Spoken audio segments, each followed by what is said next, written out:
समुद्रोपलम्भन मात्रयात्मा नित्यं कदिन्द्रियगणे कृतरे गृहस्थ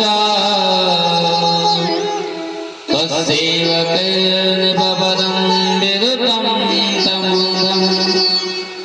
जिस हृदय में अविद्या, अस्मिता, राग, द्वेष, अभिनिवेश ये शत्रु बैठे, उस हृदय में आप वास ही नहीं करते।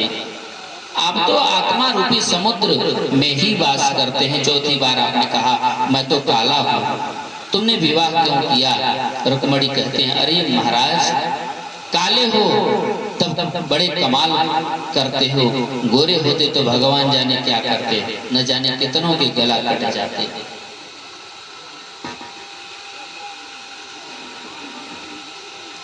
रुक्मणी जी से यदि कोई पूछे तो दुनिया में सबसे बड़ा कोई धनी है तो ये कहती है संत है। कबीरा सब जग निर्धना, धनवंता नहीं कोई, धनवंता सोई जानिए जाके राम नाम धन हो।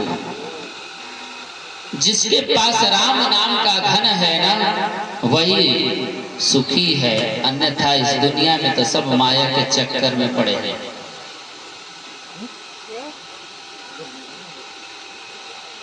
मीरा ने संतों से कहा सबसे बड़ा रत्न मेरे पास है।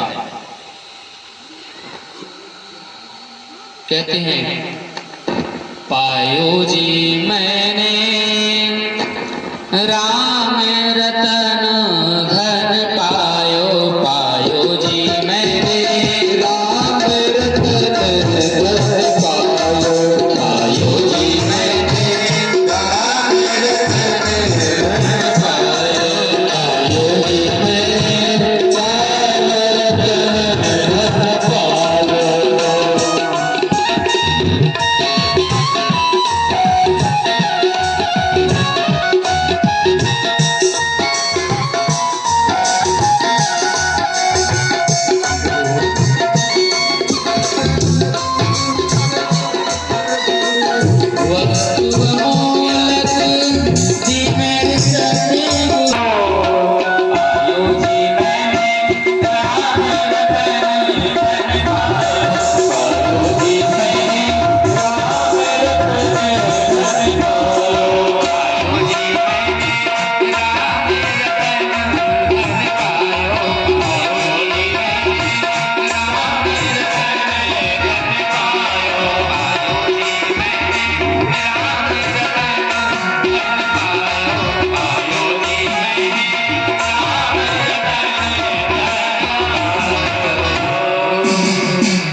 संतों से कि सबसे बड़ा रत्न तो मेरे पास है, मेरे तो गिरधर गोपाल दूसरो न कोई।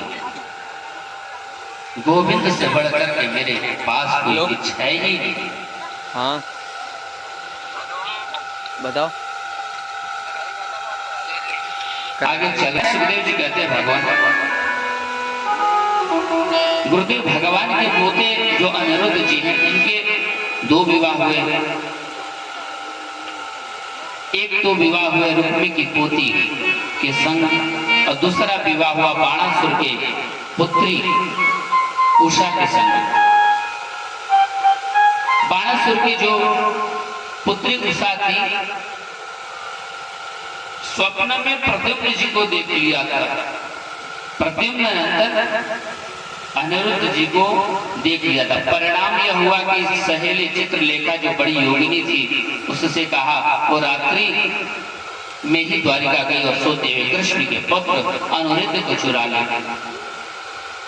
भगवान नारद के द्वारा जब पता चला तो बाणासुर को बोले हमारा पौत्र लौटा दो। बाणासुर से युद्ध छिड़ गया और भगवान कृष्ण परिणाम हुआ कि भगवान कृष्ण और शंकर जी में भी युद्ध छिड़ गया। शंकर जी सहायता के लिए आ गए बाणासुर की। अंत में सबने भगवान की प्रार्थना करी तो बाणासुर की पुत्री का अनिरुद्ध से विवाह करके द्वारिका वापस आने दिया। सुखदेव जी कहते हैं एक बहुत विचित्र बात है, मैं तुम्हें बताना चाहता हूँ। परीक्षित कहते हैं क्या? कहते आज मेरे कृष्ण की उम्र हो गई 25 वर्ष। कृष्ण के पौत्र जो है अनिरुद्ध, उनकी उम्र है 25 वर्ष।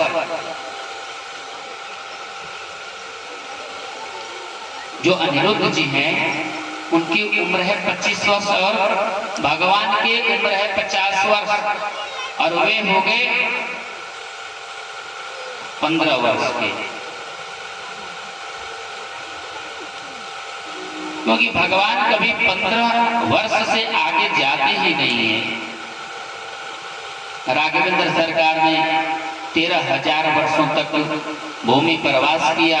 भागवत में वर्णन आता है कि राघवेंद्र सरकार की उम्र 13,000 वर्ष होने पर भी देखने में केवल 15 वर्ष के ही लगते थे। भगवान पर काल का असर नहीं होता, भगवान कालातीत हैं।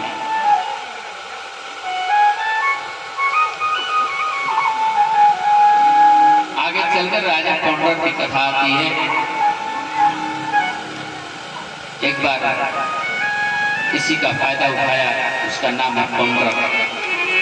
पौंड्रक का राजा काशी नरेश के पास गया और पूछा कि सारी दुनिया भगवान कृष्ण को मानती है, तो काशी नरेश कहते हैं ज्यादा मुझे जानकारी तो नहीं है, पर सुना है कि कृष्ण के कभी 4 हाथ भी हो जाते हैं, उनके पास सुंदर रथ है, हाथ में सुदर्शन चक्र है।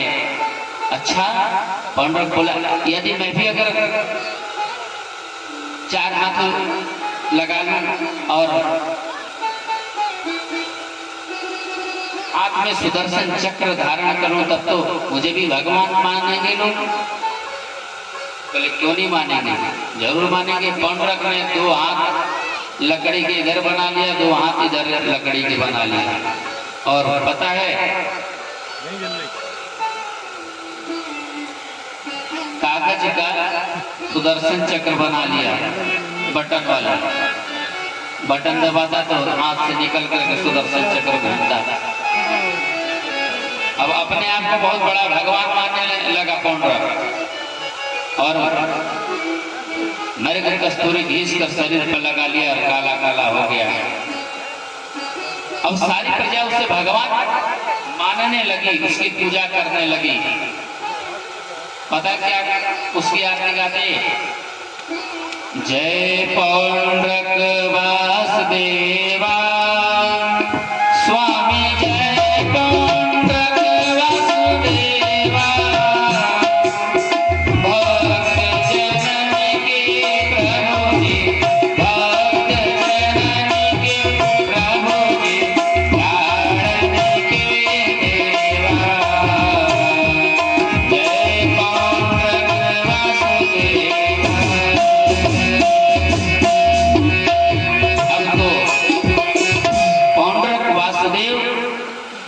कृष्ण को पत्र लिख दिया कि मैं ही भगवान हूं।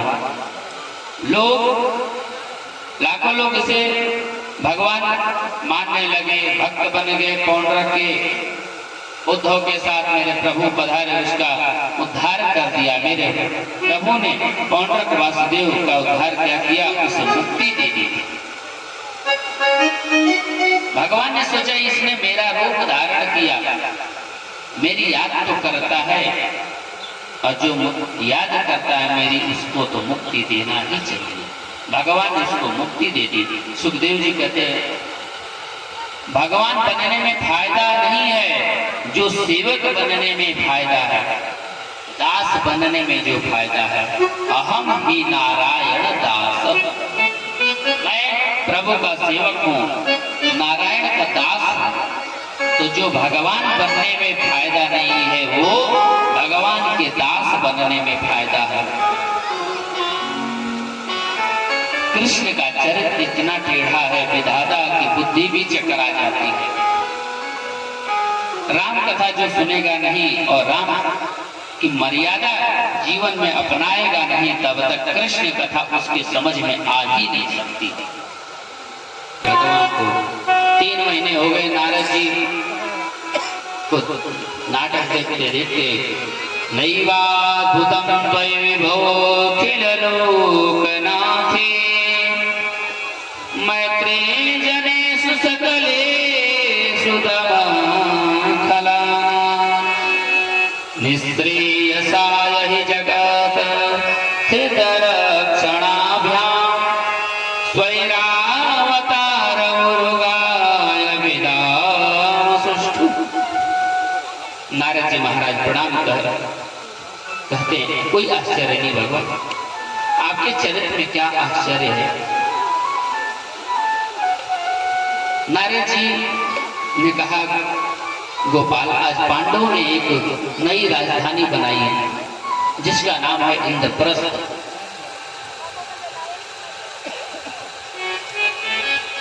आजकल के लोगों ने तो नाम बदल दिया था अनेक स्थानों का, लेकिन अब धीरे धीरे उस स्थान का जो पौराणिक नाम था धीरे धीरे चेंज होते जा रहा है। प्रयागराज का नाम लोगों ने मुसलमानों के आने से, मुगलों के आने के बाद उन्होंने इलाहाबाद रखा। अलीगढ़ का नाम पहले हरिगढ़ था, मुगलों के आने के बाद अलीगढ़ कर दिया।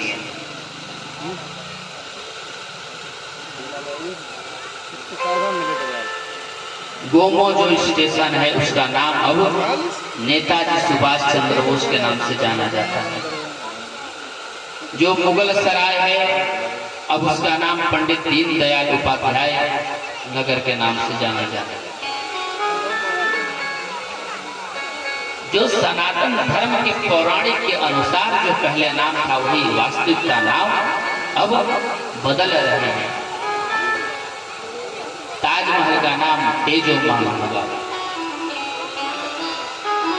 शिव महल होगा।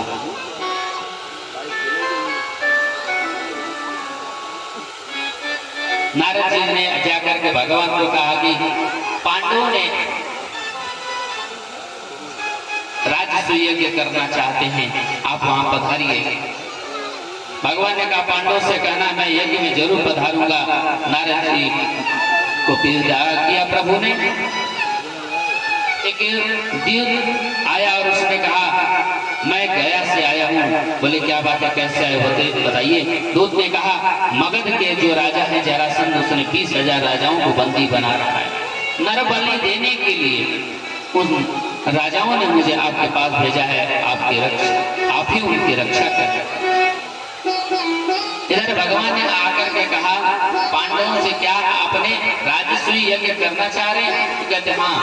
बोले राजसूय यज्ञ करने का मतलब है पूरे समस्त ब्रह्मांड पे राज करना।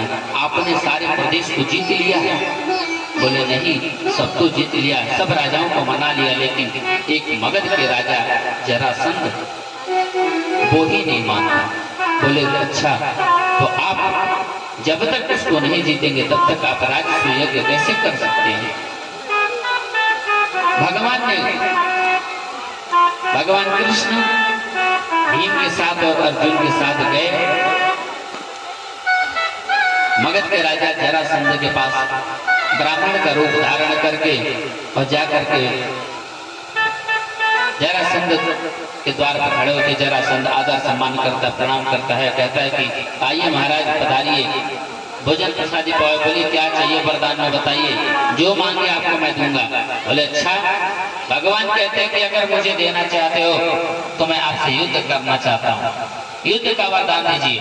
पहले संकल्प करो। जैसे संकल्प किया तो संकल्प में पता है युद्ध करने का संकल्प। जरासंध अब तो चक्कर में पड़ गया। बोले कौन हो?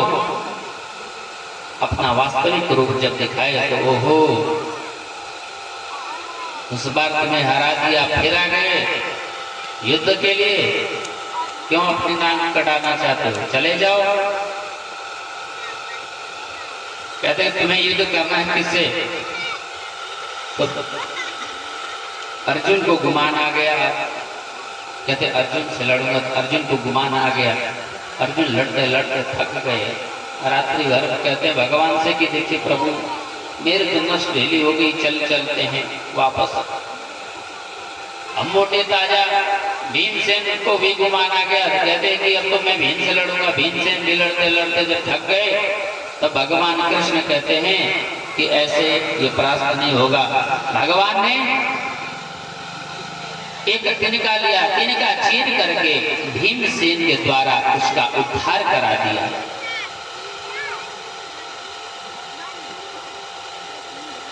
ये प्रसंग नारद जी युधिष्ठिर को सुना चुके थे। कौन सा?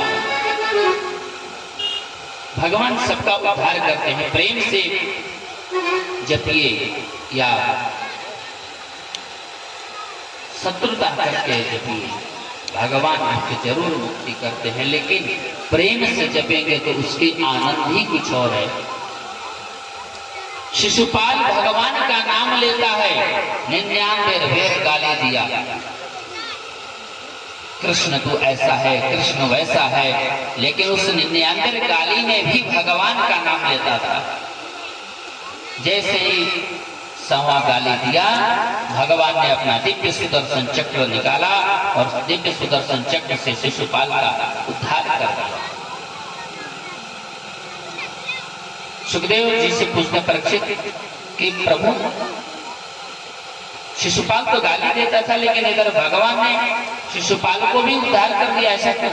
भगवान सुखदेव जी कहते हैं परीक्षित को